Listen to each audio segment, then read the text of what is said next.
That's for losers, man. I don't get involved in that stuff. But Angel Rashad Milligan rolling out. That's a good question. Brandon, We can't ask Rashad questions. Hey, Rashad.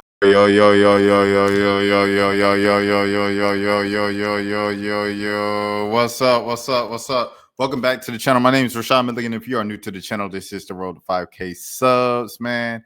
So I'm starting off tonight's stream with something I didn't really want to talk about, but I do feel like if I'm gonna just make an entire stream about just reacting to random stuff and everything, I do feel a duty to the game that I love and the game that has brought me so far in life and taken me all around the United States of America, and that is the game of basketball. LeBron James really shook up the entire airwaves, and he kind of did it on purpose. It was baiting. Last night, the Lakers played the Minnesota Timberwolves. This is coming a week after the All-Star game where Anthony Edwards said that he didn't want to be the face of the NBA. That's what Wemby was here for. He didn't want all the other extra stuff that comes with it. And that was a bit of a discussion. And then last night in the game, Ant, Nat fouls out, but he gets ejected and he throws the ball into the stand, so he leaves the ball game early. And they asked Bron about Anthony Edwards not wanting the title of face of the league, and he says, I don't blame Ant at all, because when you're the face of the league, you kind of get criticized about every single little thing you do, and it's kind of a miserable lifestyle. So, he said that Stephen A. Smith took that personally, and he came on First Take and he said, I feel like you're talking about me as one of those guys. And I say that you're, the second greatest player ever, but you're not the greatest. That's MJ, that's Jordan. And then Gilbert Arenas and Chiney Awumake were on there as well. They gave their pieces. Gilbert was saying that it's difficult for someone in LeBron's generation because, you make the rules up as the media of who the greatest is ever. You say, okay, it's championships. So you sacrifice individual stats and accolades for championships. And they say you don't have the individual accolades or stats. And then you sacrifice championships for individual accolades and stats. And then they say, it's empty stats. It means nothing. It's stat padding, this and that. But I said I came to the realization that what made Jordan the greatest, and what makes Jordan the greatest, is the fact that he had both. Only 15, 16 seasons in the league, 2 breaks in there, 2 retirements, kind of based off of arguably controversial reasons and stuff like that. He played in a different time where they didn't have as much support in the shoes, everything. You can go down the line. When you look at someone like a Larry Bird with his back problems, would he lasted longer these days with more advanced training and more support in the shoes to even prevent a back injury? These are all what ifs, but it is what it is. All of these, but I say all of that to say Jordan, with all of that being said, he was a 10-time scoring champ. He was one of the better defenders in the league for a couple of years in his prime. And most importantly, he went 6 for 6 in the finals. That is what makes Michael Jordan the GOAT. And it just is what it is. He dominated his era. Bron for sure dominated his era, 10 straight final appearances, but he's 4-7 in the finals. And I'm tripping.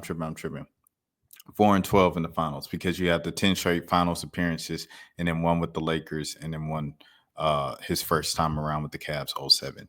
So he's 4. Wait, hold on. So he's 4-9. He's 4-9. He went to the finals 10 times and then 2 more times. So he went to the finals 12 times and he won 4 times. So he's 4-8. 4-8 in the finals. I'm sorry. Math in real time. Bron pretty much just went up and he said, because Stephen A was like, LeBron, you're the one who ruined the sport and got the sport to where it is today because you didn't do the dunk contest in your prime. And you've been load managing and you jump from team to team. And Bron said, this is exactly what I'm talking about. And he said, I'm happy that the conversation has started, but it isn't about the face of the game. It's about the state of the game. And the game is in a great space right now with all of the young stars, with the Lucas, with the Wembys, with the John Morants, with the SGAs, with the Trey Youngs, with the Jalen Brunsons. I know you guys are going to say Jalen Brunson's older. He's still young. SGA is still young. Jason Tatum's still young. Jaylen Brown is still relatively young. You have all of those guys that are doing their thing in that wing, in that space, in that age group. Devin Booker is still pretty young, which is crazy because he feels like he's been in the league forever. But yeah, you have all of the young guys that are really elevating the game, and the old guys, as he said. Steph Curry's still doing what he's doing. He had 56 last night.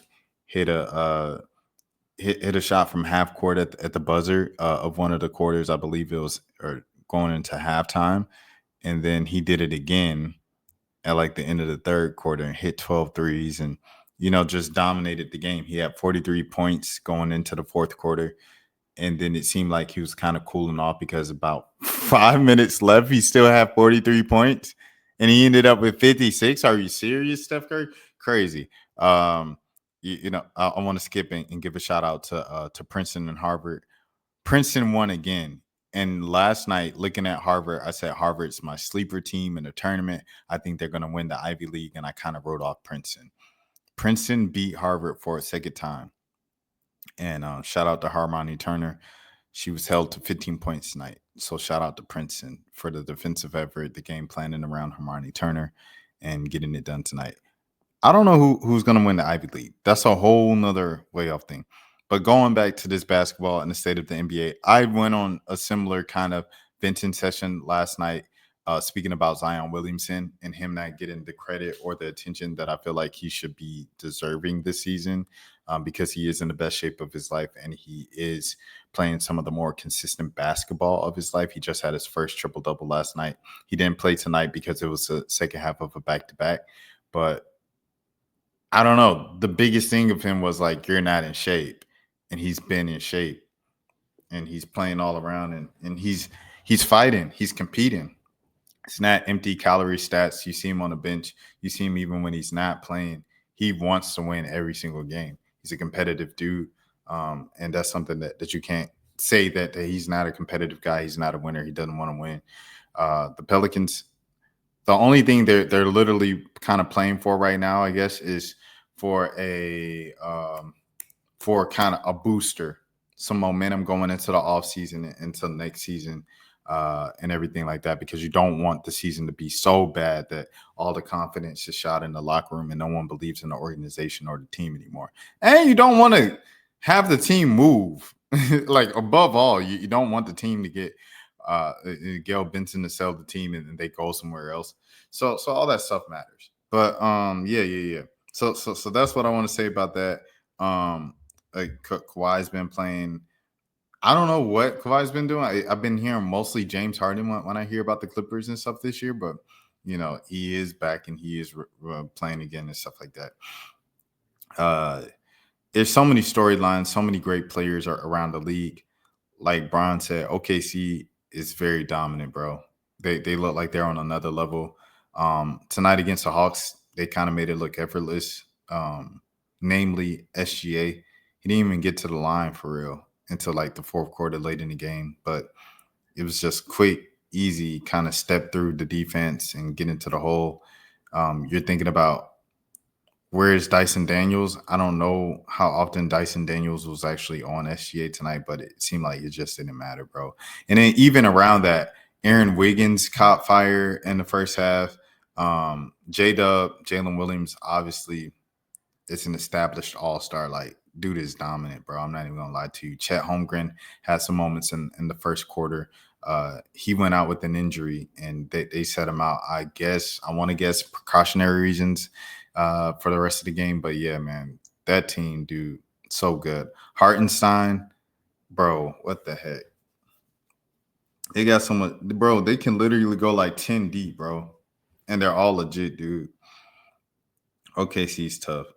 Cleveland's tough as well. And on top of like what they already had, it was kind of like the rich getting richer at the trade deadline, getting someone like DeAndre Hunter, someone who was in the running for Sixth Man of the Year, averaging 19 points, getting traded over and stuff like that. It's crazy. It's crazy. And then the Celtics are still in the running of everything and stuff like that. And now you're looking at the Warriors. Steph Curry's playing sensational basketball as always, but Jimmy Butler, ever since he got traded. That's been a game changer for them. They've been winning and stuff like that. So I don't know, man. It's just a lot of things. It's a lot of things. Uh, so that's what I wanted to say right there. In terms of the NBA and stuff like that, I agree with what Brian is saying. But a lot of people are doing this. A lot of people are doing this, especially on the internet. You know, we live in an age where a basketball channel on YouTube, like thinking basketball exists, like that never would have existed in the 90s or the 80s. And I'm not talking about because there weren't minds as great as that. I'm just saying we didn't have the resources and the access, the ability to get spread messages like that across the globe and everything like that. But when you have a channel like Thinking Basketball, when you have people, content creators like my homeboy up at Kenny up there in Chicago, and Low, who used to be really really basketball, and then he kind of like went a little into lazy narratives on Spaces because he was getting so much money. I don't think he could watch the games. Now he's watching the games again through playback and stuff like that. I still don't like a lot of his takes, but he is watching the games. And arenas and all those. Everybody's watching the games on playback. People are watching the games on playback. 520. Everybody's watching the games on playback. They're talking about the games. You guys seen? I was watching some games on playback, some on rival games, some college games on playback. So I don't know. I feel like there's a great synergy and a great community around people actually watching basketball and analyzing the actual game of basketball right now. And I don't want us to overlook that because the traditional ways of consuming media, the big dogs, the Colin Cowherds, the Stephen A. Smiths, the Nick Wrights, and everything like that, those guys depend on hot takes and things for engagement and stuff like that, as opposed to the people doing the actual work and complain and doing the things that you were complaining about that you say don't exist, because those things do exist. JJ Redick, when he was really getting the old man and the three off the ground, and then was getting his production company off the ground, picking up the Dunkers pod with Nikias and I believe his name is Steve Jones that they do over there at the Dunkers pod. Like, he did a good job of plucking people who were already doing that on the internet that just needed a platform and some money, a bigger chance and stuff like that. So it's going on. It exists. But to what he's saying with mainstream media, of course, 100% is true. And like you said, he proved a point right there. So yeah, I did want to say that just out of respect to the game of basketball, because y'all know, without basketball, bro, like, I don't know, man. Like, I really love the game of basketball. I'll leave it at that before I get too emotional. All right, cool. So second thing I wanted to speak about tonight, the blackout of February 28th, the blackout.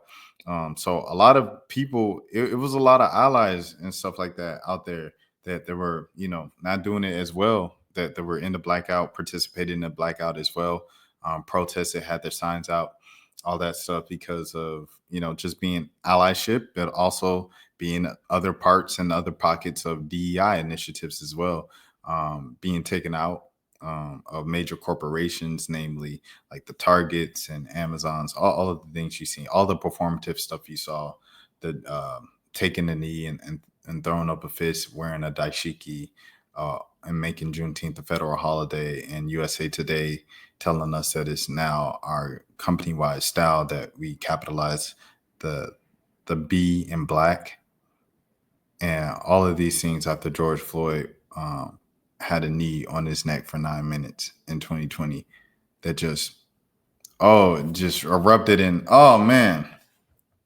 we never realized racism existed in America. Black people, we stand with you. Black people, to show you that we stand with you, we are going to give Black businesses money every single year as our part. And we're going to give Black businesses fair and equal opportunities to shine within our corporations until you guys forget about this moment. And then we're going to take it back and do what we need to do. I know a lot of people were critical of the idea of the boycott, including myself. I'm not even going to lie. Initially, I had the same reaction that a lot of people had, of just like, I've been alive enough, to know that the Black community or any community, these are keep kept conversations, by the way, but it is what it is. I'm on here. There's 0 viewers right now. But I've been alive long enough to know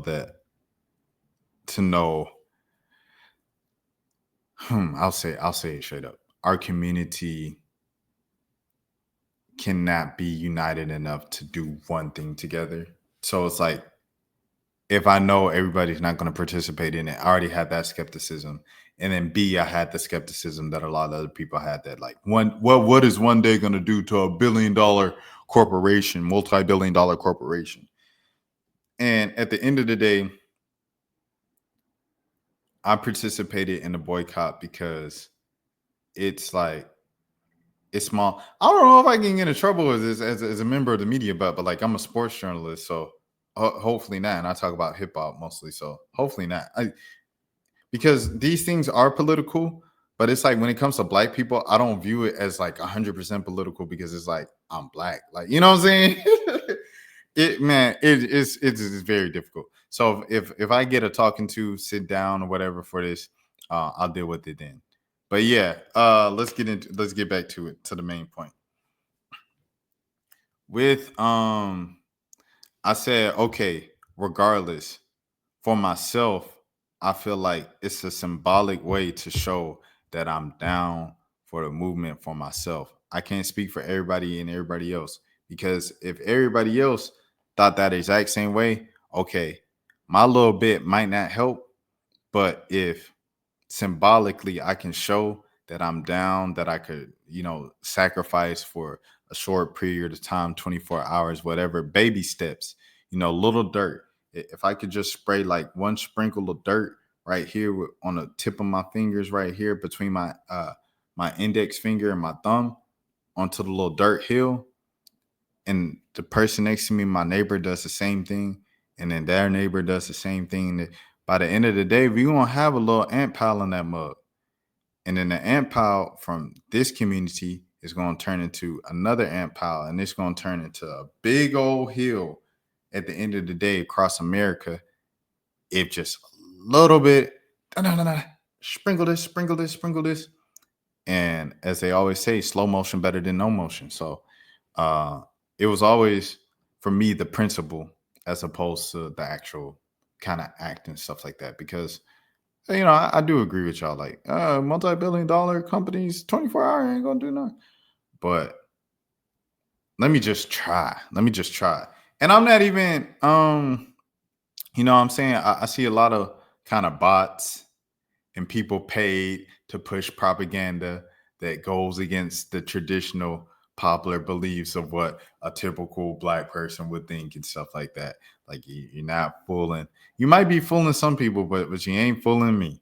I know what paid propaganda looks like, and pumped into the streams of people who didn't get enough attention as children, and starving adults who do anything for a dollar because they're so greedy they'll sell their morals or their souls just for a couple bucks. But a lot of those people were pointing it out on Al Sharpton. I ain't listening to Al Sharpton. I ain't listening. Regardless if you like Al Sharpton or not, it's bigger than that. What are we doing this for? To go against the DEI initiatives. I broke it down to a friend like this. We got a homeboy who has a clothing line. His name is Will. I said, if Will was making $100,000 from his clothing line right now, right? And then Target came, picked it up, and put it in the front of Target in the little men's clothing section. And then from that look and that partnership, Will is now making $2 million, right, a year now, because of large part thanks to his Target partnership. Now Will's making $2 million. Trump goes in office. He says DI is stupid. It's this and that.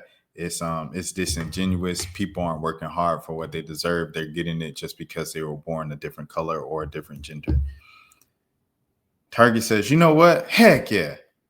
Will, your contract is void expeditiously, immediately. Okay, so now Will has no longer a Target partnership, and now he's making less money than he was making before, because before he had some type of consistency and a customer base because he was selling directly to the consumer instead of going through a third party like Target. Now it's been 5 years since that happened because that was 2019 when he was doing that, and that entire base is gone because now you put yourself in Target and you got a whole nother kind of consumer base, and now you're making less than 100,000 a year. You're looking at a year projected of after quarter 1, you're looking at probably like $75,000, and you're like, this is a big dip from $2 million. That is what it's about, bro. And long, I know that might not have been the most perfect analogy, math and financial wise. I was a journalism major, but that's essentially it, bro. If something like that happens, are you cool with that? No, I'm not cool with that. I'm not cool with that. And it's not fighting for people's approval or the other sides of why are you waiting for the white man approval? Why are you waiting for the oppressor? It's not about that. It's about people benefited from opportunity, a boost in opportunities to put you on the same playing field or close to the same playing field as the people who already had the head starts and the connections and everything and et cetera, right? It's about you taking that away. So now people are at a disadvantage again. It's about you fighting for the rights for your people that got those opportunities because of equal opportunity initiatives to get those opportunities again. That's what it's all about, simply put. It's all about the money because people deserve that money, man. Yeah. So that's how I felt about the economic boycott. There's a lot of people that made jokes, a lot of people that didn't participate, but it was a lot of people that did participate. And a little bit at a time can go a long way. So salute. Favorite rap moments from today. My favorite rap moments from today was the dude from London with the father song. Yo, that song is crazy. What's his name? Jordan? Hold on. I'm looking it up right now. This kid is nice, bro. This kid is nice. It said, I've never had a father. Never had a father. The junk is crazy. I'm trying to see what his name is. Hold on. His name is like Jordan. I never had a father. Father. All right. Jim Legacy. Jim Legacy father. This joint right here, bro. Gas, my guy. Oh my goodness. This crazy, bro. This song about to blow up. It already done blowed up. It has 1.6 million on this one. I seen on someone else's it already had like 4 million views or whatever. And that was like earlier today. That was a few hours ago. I can only imagine right now it's gotta have 10 million. But bro, he has one. This is a hit right here. And Reason dropped his album. Hold on, let me give Reason his respect, his just due, things of that sort. Hold on. He dropped his independent album shortly after being, finally getting free from his deal at TDE. He thanked TDE and everything like that. He's been trying to leave TDE for a little minute. But yeah, man, this joint right here, bro, I Love You Again. And he's speaking about his love for music.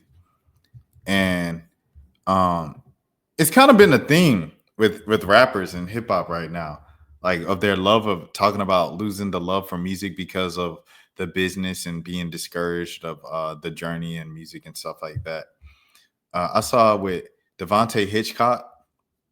He said it. He tweeted it out today of like, there's so many times I've been discouraged in this thing, and people have been telling me I'm underrated for over a decade now, and it kind of wears on you and stuff like that. What do you think that does to my soul to continuously hear I'm not getting my just due and I have the talent for it, but nothing is breaking through and nothing is changing with my circumstance of my musical career. Who else? IDK, he put out a freestyle or a verse that said today that was like, I thought about quitting rap 500 times before, the checks started coming in and everything like that. Big Sean put out a freestyle, Your Head to the Sky. As long as you keep your head to the sky. I'm sorry, I was off key. I wasn't prepared to sing. I didn't know I was going to sing that right then. I apologize to the Sounds of Blackness Optimistic. But yeah, he freestyled over that, and he was just telling people to keep their heads up. He said life can get tough, everything like that. And it was a random surprise drop from Big Sean. But yeah, I say all that to say this is a thing, bro. Of just like I think Ruben Vincent, he was like making fun of like the whole common flow and stuff like that on social media. But I think a few months ago he was talking about it's been so many times where he was thinking about quitting music and stuff like that. But it's a huge thing. It's a huge thing within music, with so many talented artists and people that I rock with and stuff like that and support. And I hate to see music leave them because a lot of people going once again back to the sports media argument. They complain about the current state of the sports media. There's so many people online, so many people on YouTube, so many people on playback that are providing such amazing content, better basketball content than we've ever had. And it's the same thing with rap. A lot of people might complain about the current state of rap. And then it's like, I think this is rap's best time ever when you go in the underground, when you go online and see what is being offered in so many different pockets, so many different genres, subgenres of rap music. I think we're in the golden age of rap, to be honest. But yeah, it's a whole nother discussion. Reasons, I think I might love it again. What did it say? What does it say? I love you again. I love you again. I think at the end of the first track, he speaks to the listeners and he says, I know this is anticlimactic, in the middle of the entire thing, but I just want to say thank you guys so much. And then he does it again, I think, at the end of this Cross the Waters with Hit Boy. I really like that track, by the way. Hit Boy can rap, bro.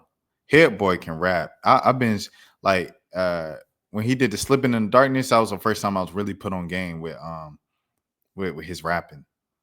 And boy, he can rap. But he can rap for sure. He has a song he put out recently a couple months ago as a freestyle dedicated to all of his role models and mentors.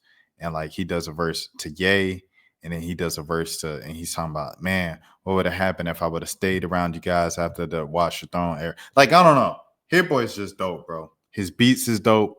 He can rap. His raps are dope. Shout out to Hit Boy, bro. But yeah.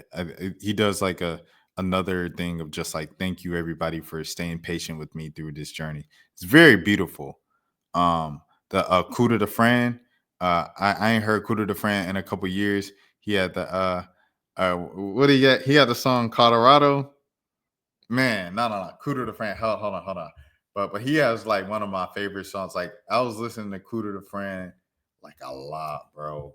In like 2017, 2018, 2019. Yeah, Colorado, bro. I love that song, dude. Out in Colorado.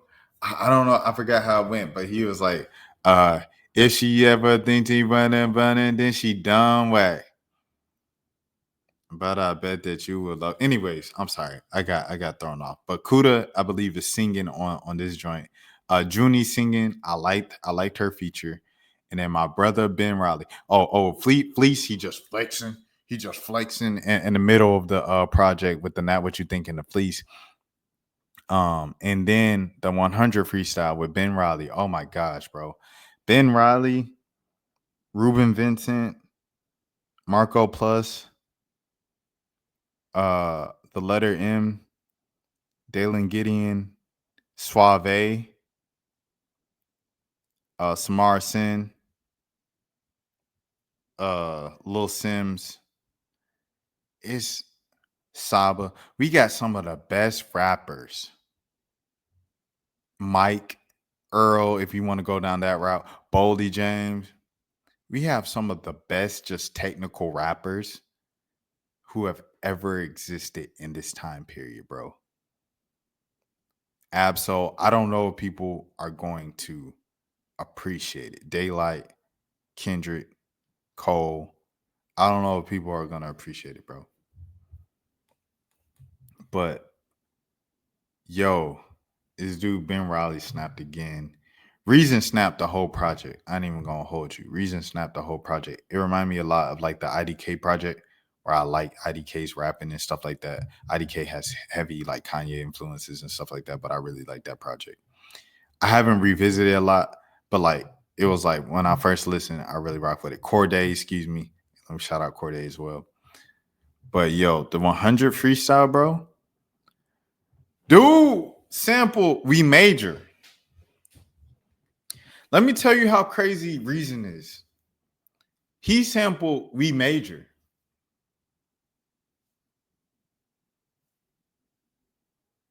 You know what you have to do if you step up to We Major. I heard the beat and I ain't know what to write. First line should it be about the girls of the ice. Both flows back night. Come on, man. Talking about. Ask my man to the right. What's his first sound right? Should I freestyle it right? He said, nah, it's what it's felt with this illmatic pill. Looked at my padded pencil when jotted by the field. Feel like 12 years since a man first signed. Now I'm a free agent and I'm thinking it's time to veer my very own Motown. Because rappers be deprived of executive 9 to 5. Come on. What are we talking about right now, man? They did that beat. And I remember one time, I think Amine kind of flipped it and he sampled it in just like kind of like the words and the flow and stuff like that. Where he said "We Major" on one of my favorite albums of the 2020s in rap music, the Limbo from he released that 2020, like right in the shutdown and stuff like that. I love that album. I mean, if you listen to this, I appreciate it so much. But like at the one of the pressure in my palms at the end of it, he says, We Major. We Major, Kanye West, everybody else, his cousin in there, where he say, "That's my cousin Lenny on a Rogan, by the way." Ooh. You know, the dude that he brought back for the whole Sunday service era that he had, Nasir. I don't know. Someone else is on that because someone is like, you must better do your job and roll up. And let me just look at the credits of the song. But anyways, We Major by Kanye West. I think it's one of the greatest songs ever, one of the greatest rap songs ever for sure. And is one of my favorite songs ever. One of my favorite songs ever. Really Doe. Really Doe is on it as well. So shout out Really Doe. It's one of my personal favorite songs of ever across any genre. And I think it's one of the greatest rap songs ever. They stepped on that beat, going back to Reason and Ben Riley. And they did it justice. Them boys did it justice, man. I can't even lie to you, bro. They did it justice. They stepped up to the plate. They said, F it, we won't smoke with the best of all time. And they stepped up to the challenge, bro. Shout out to Ben Riley. Maytag. I remember when I heard of her on Tafro Park. I remember when I had my fight in Hero Park. Shout out to Save, man. Shout out to Save. Shout out to Mr. Hero, man. What is we talking about, bro? Jung is crazy, dude. It's crazy. This is my one right here. This is my favorite one right here. And then the joint with like I said, Hit Boy. But hold that's the one that's doing crazy numbers right now on SoundCloud, as you see. And if you like crazy numbers, these low numbers, it ain't what it seems because the Joker got a whole nother SoundCloud because he's independent now. You see how this only has 91 followers? You really think someone signed a TDE for the past, 5 years? Only gonna have 91 followers? Be for real. The last album on TDE was a great project as well. It's a good project as well. I'm not gonna lie to you. I did not replay it, but I did like it, and I liked the features, and they all came correct. And I did like the project. I thought it was a solid rap album. I just didn't replay it much. But that one, everything like that, like Buddy gonna have more than 91 followers on there. So yeah, don't even try that. So this is a whole new page on SoundCloud and stuff like that. Independent Reason. And you see the numbers. But yeah. I just wanted to give Reason some love on that. If I had to rate this project on a scale of 1 to 10, I give it. All right, so I'll probably boost it a little bit because it's independent. But before the independent boost, I'll give it 8 out of 10. I'm giving it an 8 out of 10. You can even go a bit lower just because I say like I don't know how often I'm gonna replay the entire project. Um, so just being upfront and kind of looking at it like that, I'll probably give it a 7.5 out of 10. Um, just before the independent bolster. But I think independent bolster, you got to give it one more point just because he did this post leaving a major label. Like TDE might be an independent label, everything like that out of the West Coast, this and that, but like they produce superstars and he left that. Like they just made another one. Like Doechii became a superstar this year after they developed her and pushed her since 2020, 2021, you know what I'm saying? And they're doing the same thing where they're developing the software. Um, Almeida, is that her name? Almeida. She been popping for a little minute.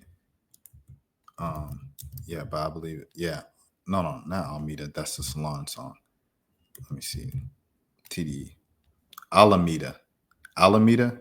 But yeah, she's been popping for a while on herself. But TDE is gonna push her at some point when she's ready, just like how they did Doechii. But Doechii already had the stuff. Anyways, if you can see here at the bottom, what I have Homage, produced by 406 Ahmad. This is the first Nine Vicious song that I listened to, and it was 9 minutes of like 5 different songs, so it's kind of like a mini project. And I listened to it because I just wanted to know A, like what the hype was about, but B, like the dude's in hot trouble. He's in hot water right now. For talking to for grooming underage girls of like he asked them their age, they'll be like, I'm 17, and then he'll be like, oh, delete the messages, but don't forget me when you turn 18. And it was with 2 women who came out and made videos about it and stuff like that. Uh so yeah, that was it. That was it.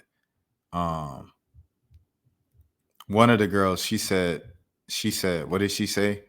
She said, I know some people are still, this is her. She said, I know some people are still going to support him, but I did wanted to get out my truth because I saw the other girl's video and stuff like that. So how I feel about the situation is, I think the young woman now, both of them, they have every right to come out and tell their stories.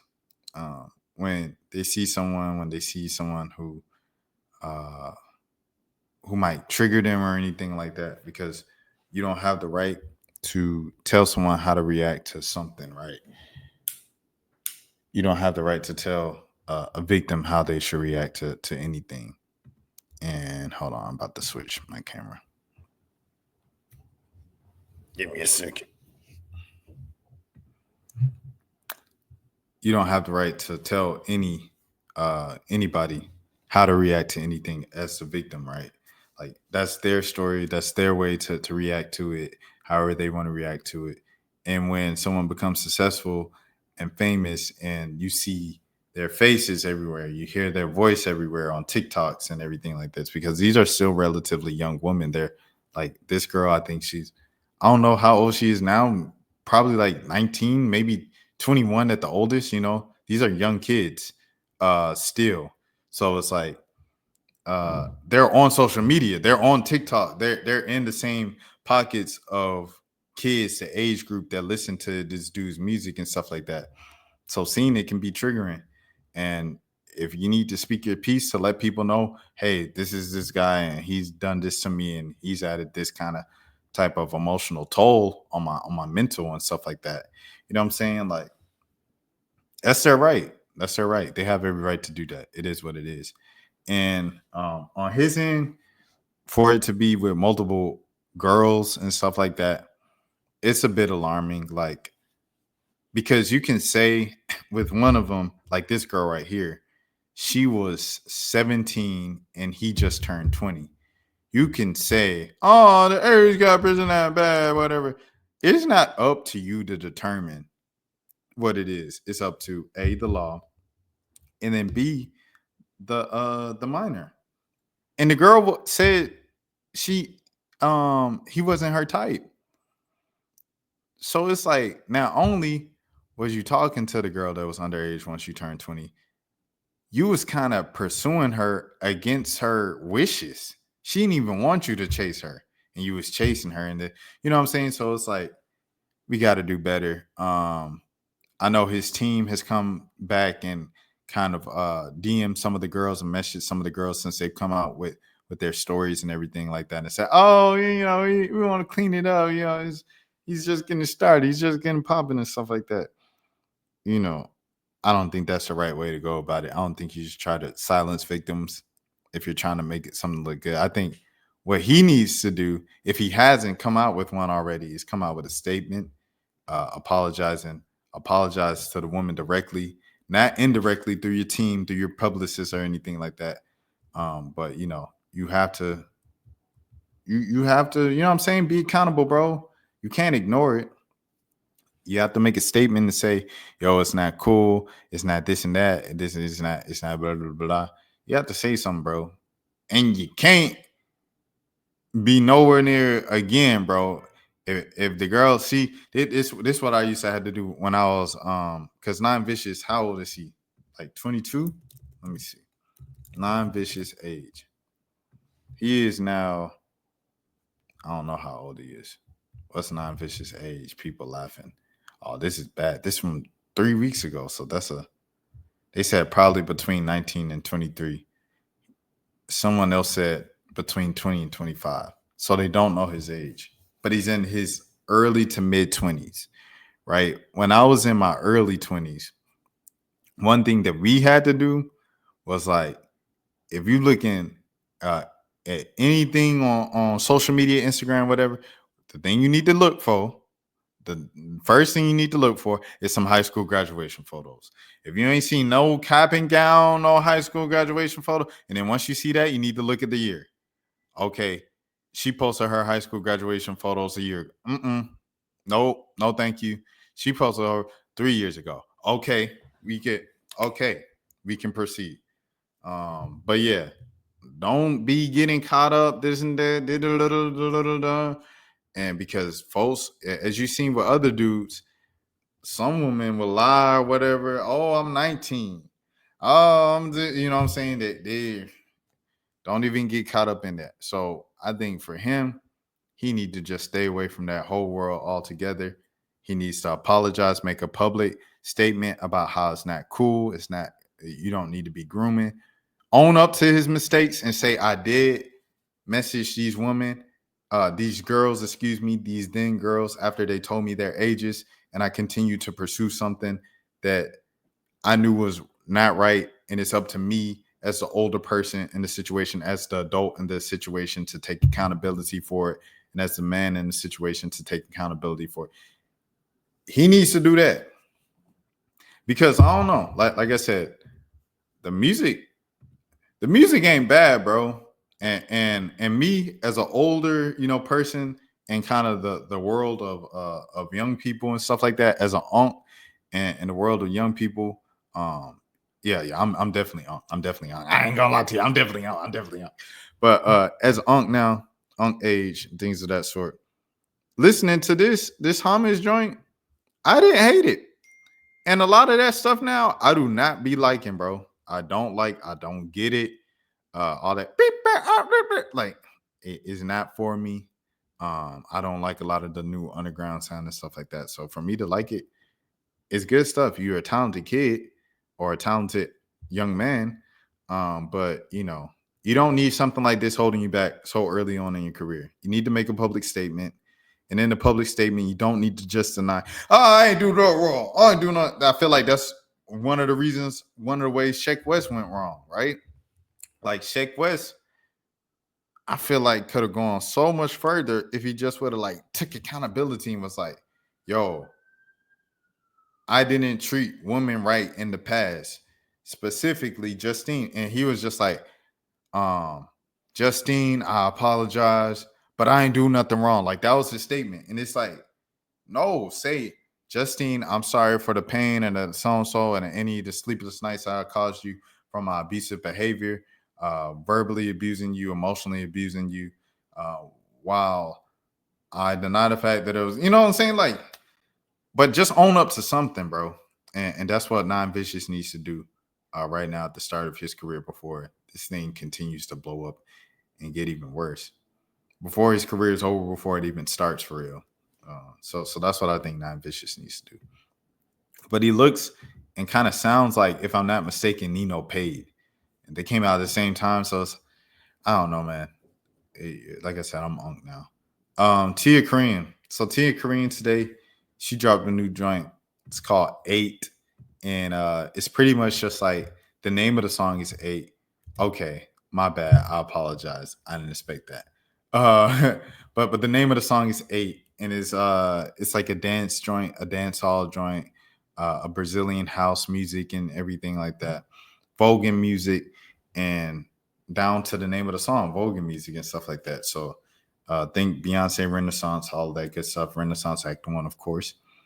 And it was cool. I think it shows Tia Korean's versatility and artistry. It's a different sound from Tia.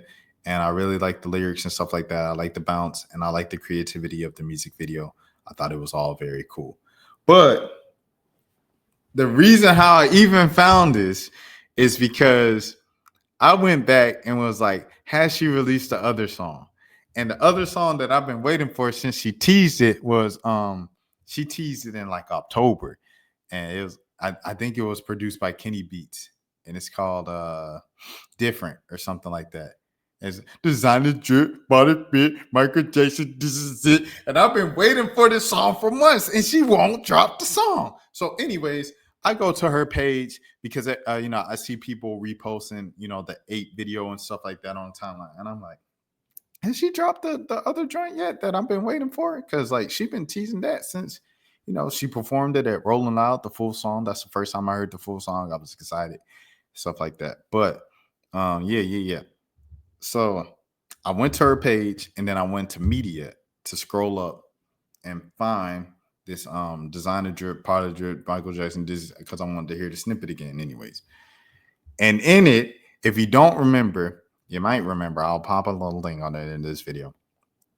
But a few months ago, Tia allegedly broke up with her boyfriend at the time and fellow artist, fellow rapper Rob Banks. When she did, she said, "I'm single." Her followers did not know how to act, boy. They was, I'll do anything for you, Tia. I'll fall out for you. And you see, like you saw, I accidentally scrolled on the pin picture and stuff like that. She's, a pretty girl. She's talented. She's funny. She's got a nice sense of humor. She's smart, good businesswoman, creative, into anime, into video games. You know what I'm saying? Just seems like an overall cool person and talented person as well. She got a hit too. The classic record. Anyways, so with that being said, a lot of her male fans just like talk about like how attracted they are to her and what they would do. This is the latest one because this is some different stuff right here, man. This is some different stuff. So I'm scrolling down looking for the Potter drip, Michael Jackson, and this is what I see. All right, this is crazy.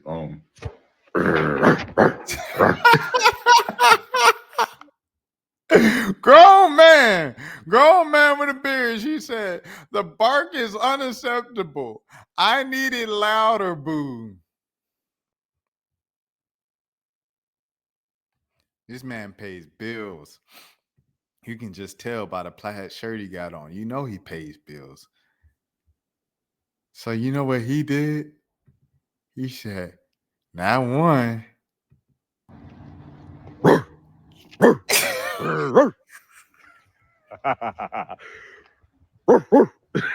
right. He did this in public. He got the sky and the trees behind him. He probably walking from an appointment. He probably walking from business. He probably walking from the DMV back to the car. He just got his tags for the year. He really, real deal. Oh my goodness. Did this. And like knowing she posted him once, knowing she already posted you the first time and embarrassed you and had you barking in her DM and posted it to the timeline for the timeline to see. It was about how many thousand people? This one got 20,000. 23,000 people saw it. 23,000 the first time. And you did it again. And she said, we have an update, but unfortunately, it's still not good enough. Sigh. You did all that in public, barking at your phone, in the parking lot, walking back to your car at your big age with the plaid shirt and the full beard just to get it still not good enough. That's tough. Shout out to Soul Illuminati. That's tough. That's tough. I ain't gonna lie to you, brother. But I was like, this is ridiculous. And the comments are like, nah, I'm about to DM you because this is crazy. I could bark better than him. They having a contest about who could bark better. Do you know we can see you?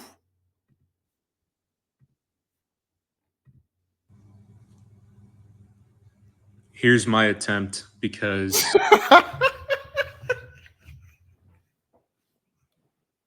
I ain't go. This is my first time seeing this. I saw the other ones, but I never saw this one. clearly every other person is not cutting it. Hey,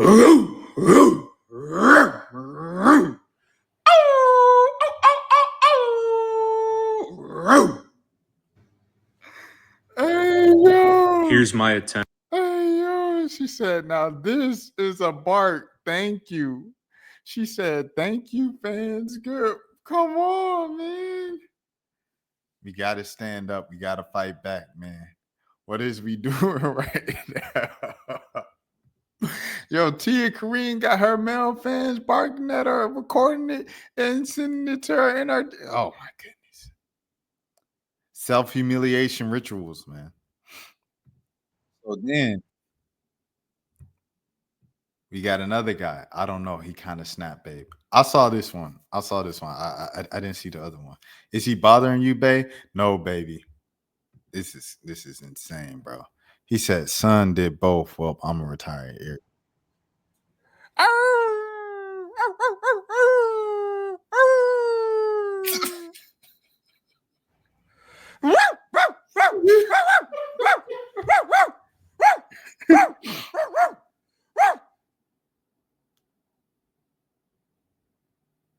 She didn't play the last one.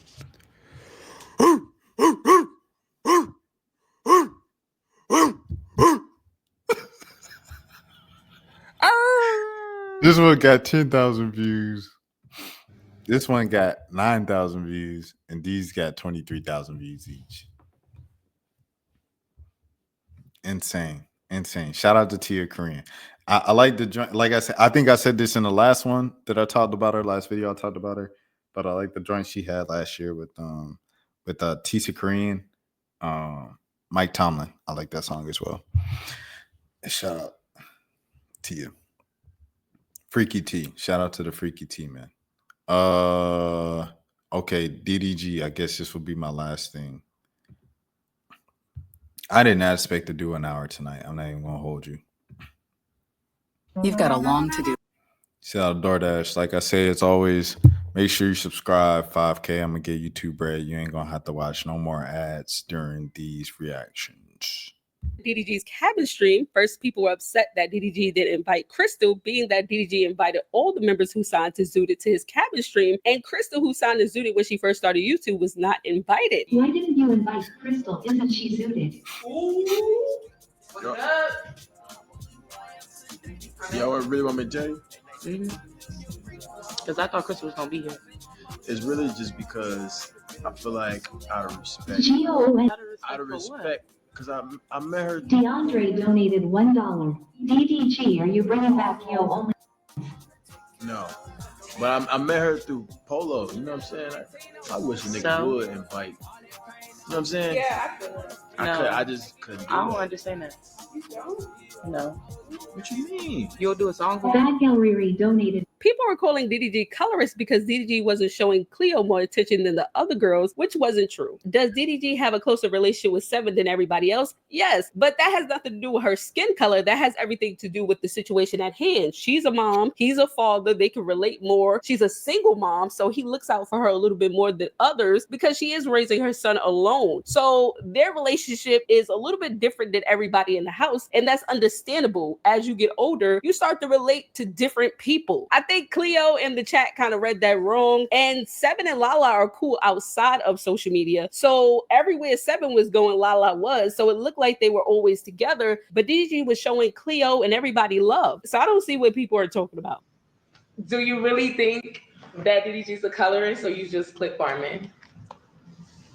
Wait, why the fuck is this even thought? You're supposed to just answer the goddamn question. I didn't fucking say it. No, he said why it taking you so long. No, he said why it taking you so long to answer. Oh. I can't. What's the alternative? Like, can I take a shot? Or... What the? Wait, no. No, you doing this on purpose. Oh God! You doing this on purpose. You're not a fucking colorist.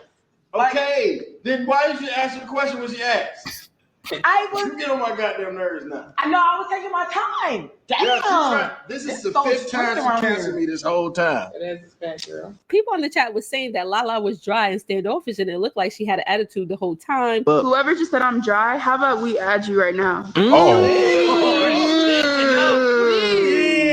I'm not even being like. Why are you only reading that one? No.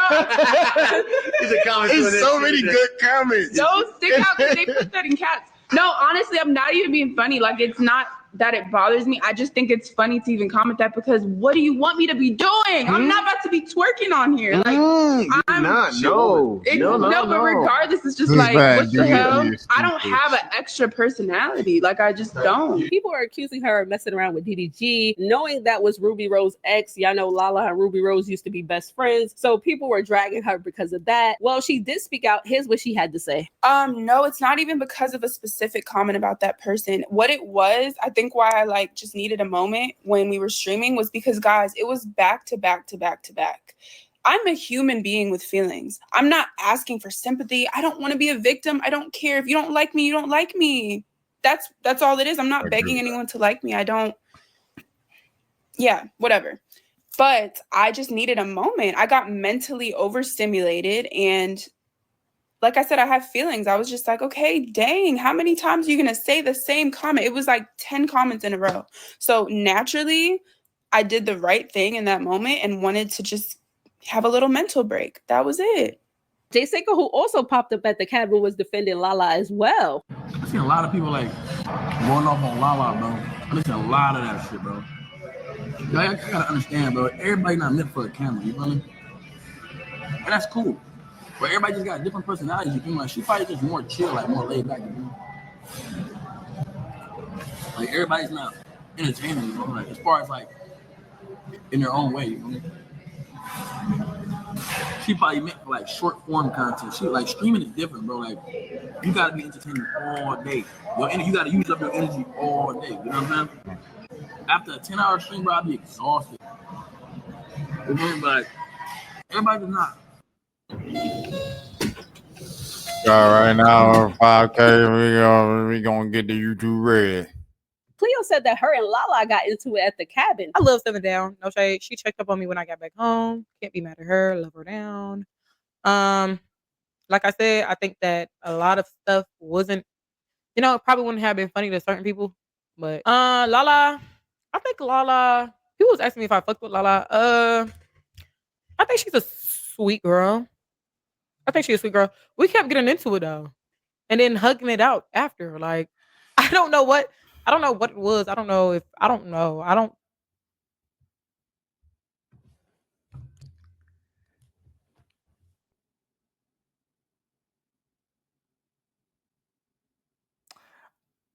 don't want to insert myself because I don't know any of these people. I have though, and I guess I'll just watch the rest of this before I just say something. No. Like, me and Lala kept getting into it. Like, off stream, me and Lala, she pulled me into the room. And I don't even know, like, bro, I don't even know what she was lecturing me about. Now that I think about it, like, she was like, Cleo, I don't play those games. I'm like, I'm a dog. Y'all ever watch them clips in a movie where somebody talking and, like, you don't hear shit they saying, you just, in your head, like, la, la, la, la, la. But I'm trying to go back outside and shake my ass. No shade. Like, what is she lecturing me about right now? Like, what did I do just now? Like, Like, girl, can you let me out this room, bro? Like, please, just let me walk away.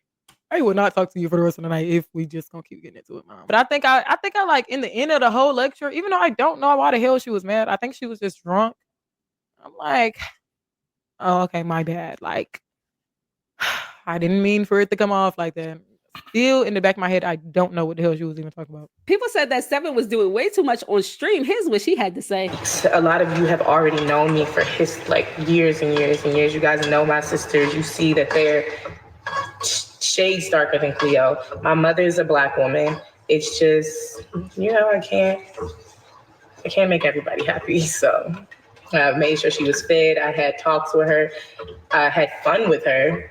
And if all that makes you think that, then oh fucking well, you don't want to know any better. So, and this is what I was telling Lala, because like even some of the, hold on, I want to say DDG caused all of this commotion and did all of this from a cabin stream that was like 48 hours, bro. He just started taking streaming seriously like 2 weeks ago. Dude is different, bro. Like he's different when it comes to the internet, bro. He different, bro. Lala had to hear about herself on the stream wasn't nice. Like, that'd be great. It's the same thing I told Cleo when she was like, am I too much? I'm like, some people think I'm too old to be acting the way I do. Baby, I'm only going to get worse with age. Have y'all not met my mom? She is a 57-year-old insane person. Like, and it's the same thing I told Cleo that I told Lala. You have to know who you are and be comfortable with who you are with the industry that we're in. No stranger that I have never met can make me feel any way about myself. Like, obviously, I'm not everybody's cup of tea. I'm not gonna be, but I wouldn't want to be anybody else. So it's okay. But like I said, I'm not gonna address the topic because it's a sensitive subject, and I know no matter what you say, sometimes words will get taken the wrong way, and yeah. I really can't do anything if people feel that way. That's unfortunate because it's far from the truth, but maybe they weren't watching all the parts of the stream where I was taking good care of her and making sure she's okay. So it's okay. Okay. All right. Cool. So we got to the end of the video. All right. So I'll say my little piece. Like I said, disclaimer, I don't know any of these people. I only even came across 2 of them in real life. So I seen Cleo at an event in Atlanta, right? And this was probably I don't remember when it was. I honestly don't. But it was sometime last year. Anyways, it's a bunch of creators and influencers in there. My homegirl, y'all know Zayna Bear's in there and stuff like that. So I seen Zayna, she pulled up Dolo, she rolled up solo and everything like that. She didn't know anybody there, So since she knew me already, since we already had a prior type of, we met each other, we've had conversations and stuff like that. She kind of was with us. She just kind of joined our friend group or whatever most of the night and stuff like that. So I was with Zayna and my friend group and stuff like that. Shout out to Jada, shout out to Chelsea, shout out to Malik. So we all kind of together for most of the night. But like I said, everybody in there is like content creators, this and that, influencers and stuff. So I'm like, I know her content. I said, oh, that's the girl that be asking the Black History Month questions, or like, who's your favorite Black person in history questions in Walmart that everybody be talking about. So I just walked up to her like I do pretty much everybody that I ever recognized, that I ever watched any of their stuff. I walk up to them, I dap them up and I say, yo, I like your stuff. Your stuff is funny. ABC, I like the skit when you did this. I like the video when you did this. Keep going. Or, just introduce myself. Hey, I'm a journalist. I interview people and stuff like that. If you want to do an interview, I like to interview sometime. Whatever. Giving you guys sauce, by the way. That's these are some gold gems. Anyways, so I walked up to her like I do everybody. And everybody usually, oh, for real. Especially like an influencer, because they're not like the traditional celebrity. Traditional celebrity, they get that a lot more kind of like, it's, you know what I'm saying, tradition. It's difficult to explain because they got like training for it. Like they know kind of how it is, how to be famous. Influencer is kind of like a lot of times it's self-made and stuff like that. And so like they'd be, oh snap, for real, like that's crazy. They'd be hyped with you that you recognize them, that you want to work with them, that you want to do this with them, interview, all that stuff. Like they appreciate that stuff. So that's usually how it is. And even if not, like just cool people, solid people from the jump, they just, oh yeah, that's what's up. That's what's up. Nice to meet you. What's your name again? This and that. I came up to her. I said, yo, my name's Rashad Miller. I really like your content. Like your stuff is really, it's really good. It's funny and stuff. I watch it all the time. She said, okay. That was it. That was it. I was like, all right, then. I just kind of backed out and went back to my corner or whatever with my group and continued talking to them and stuff like that. My boy Keith was there. Shout out to Keith, holla. Everything like that. Holla crazy. Shout out to the people of Atlanta, my people over there. But yeah, man. So the rest of the night, we had a good night. We vibed and stuff like that. The DJ was playing the new Concrete tape because Concrete tape just came out at the time. So whenever that came out, that was around the time of this party. And he was playing the Caribou songs and he was playing the Caribou verses. So I'm like, I'm hyped because, you know, Carrie, that's my dog. You know what I'm saying? It's like my favorite rapper of 2024. So, you know, I was hyped. So I say all of this to say it was a good night. But that one part stood out to me because it's not often that you do meet people that aren't just cool people off rip. Like you remember the interactions where it wasn't just like the person was cool. You know what I'm saying? So Cleo was one of them people. Take with that information what you will. Like I said, it was a brief interaction, 30 seconds. This is the only time I ever interacted with her in my life, face-to-face, anything like that. She could have had a bad day. She could have been waiting for somebody. She could have just not been in the mood to speak. She could have thought I was trying to spit game and she wasn't interested. Whatever the case was, the energy was way off. So that was that.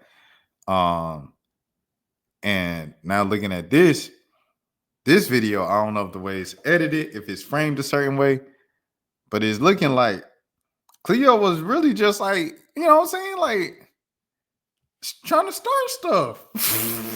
You know what I'm saying? And I don't know, it kind of lines up with my experience with her. So take with that what you will. 30-second, comparing a 30-second interaction to a whole 48-hour stream and whatever the community was complaining about. But I just saw someone in the community bring up like DDG colorist. Lala tried to call them colorists, and I'm like, what? What's going on? And then so I wanted to watch the video. I'm watching on stream. So that's it. WW stream, quick stream. No, not really though. It still went over an hour, but hey, it is what it is. W consistency. My name is Rashad Milligan. As always, this is the road to 5K subs if you are new to the channel. And as always, please take care of yourselves. We didn't even talk about Angel Reese game being moved to the big arena for Caitlin Clark.